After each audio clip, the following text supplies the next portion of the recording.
A small business owner woke up one morning, opened his laptop, and saw a notification in his email. His payment processor had frozen his account. No phone call, no warning, no explanation. Just a message that said his funds were being held and that he should expect to wait up to 90 days. The money he needed to pay his suppliers, to pay his employees, to keep the lights on. Gone. Welcome. My name is Chance Charrier, and I am a credit card processing professional based out of New Orleans. I represent multiple top processing firms, and I have spent years in the trenches of merchant services, helping real business owners understand what payment processing actually is, and more importantly, what it can do to you if you're not paying attention. I do not work for one processor. I am not here to sell you one product. My job is to understand your business and match you to the right setup so that when something goes wrong, you have leverage, options, and a real human in your corner. Today we're talking about something that almost nobody discusses until it's too late. Payment processing is the invisible backbone of modern commerce. It's the system that moves money from your customer's card to your bank account. And it works so seamlessly, so quietly, that most business owners never think about it. Until one day, it stops working. Or worse, it works against them. I've gathered 3 real, documented stories. Not made up, not exaggerated. Real businesses, real people, real damage. Some of them lost tens of thousands of dollars. Some were pushed to the brink of bankruptcy. And in at least one case, the federal government had to step in. These are the payment processing horror stories they never told you about when you signed up.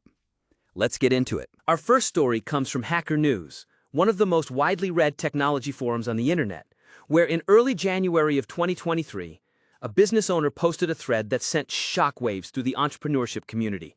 The title? Stripe is holding over $400,000 of mine with no explanation. Here's what happened. This was a legitimate business. Multiple accounts with Stripe, generating real revenue, real customers, no fraud, no chargebacks, everything above board. Then came Cyber Monday. Business was booming, sales spiked, and that spike, that success, was the very thing that triggered a nightmare. On November 29th, 2022, Stripe sent an email. 6 accounts, all under review. All payouts immediately paused. No reason given, just under review. The business owner did everything right. They responded immediately. They submitted the documents Stripe requested, invoices, business records, verification. And then nothing. They submitted those same invoices again on December 1st.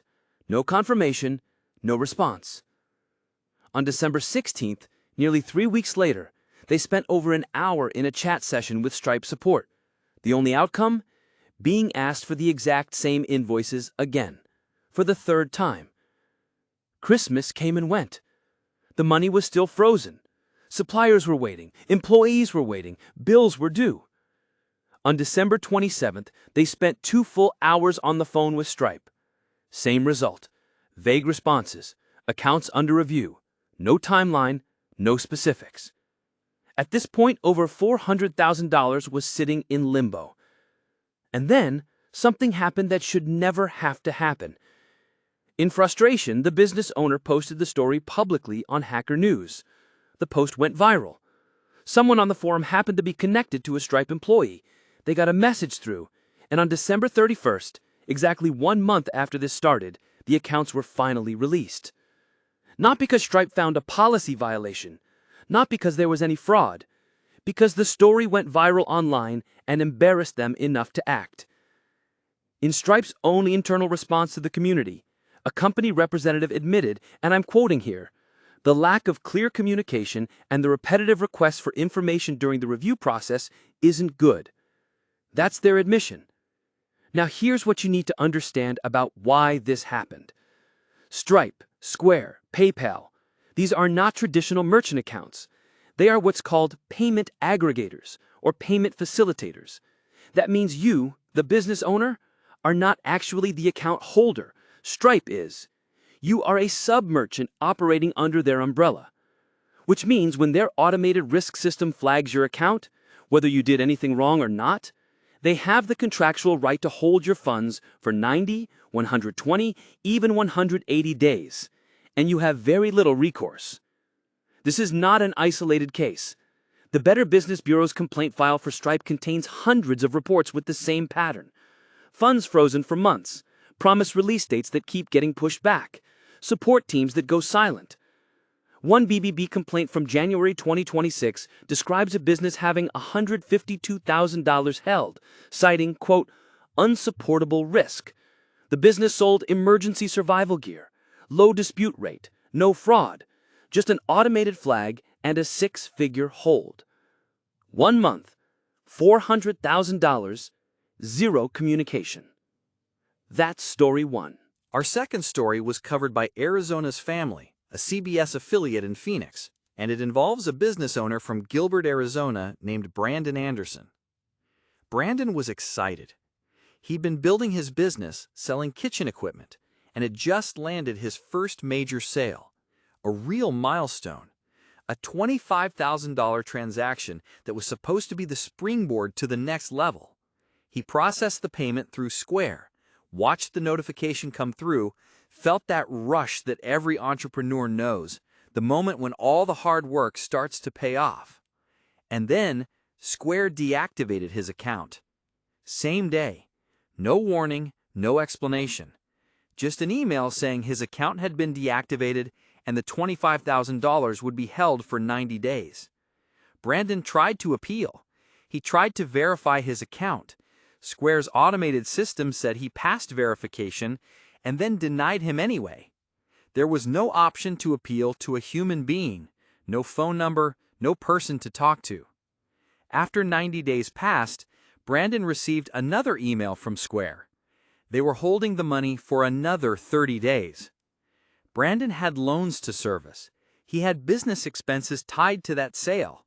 The uncertainty was destroying not just his finances, but his mental health. It was only after a local TV station, Arizona's Family, contacted Square on his behalf and launched an investigation that the funds were immediately released. Square never explained why the account was deactivated, never explained why the money was held. They just quietly released it once the cameras showed up. And Square told Brandon something that stuck with him. Maybe he should stop accepting credit cards altogether and go back to cash. Let that sink in. A payment processing company whose entire business model depends on merchants processing cards told a small business owner to just use cash. That story from Gilbert, Arizona aired in May of 2023. But here's what makes it so much worse. Brandon's case wasn't unique. It was happening at massive scale.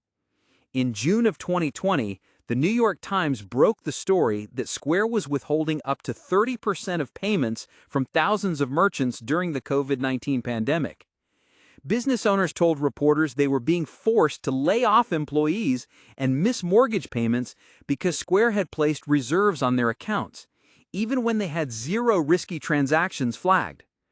More than 1,400 merchants signed a petition demanding Square stop withholding funds. One business owner told the Times that it felt like Square was using their money to keep Square afloat during the pandemic.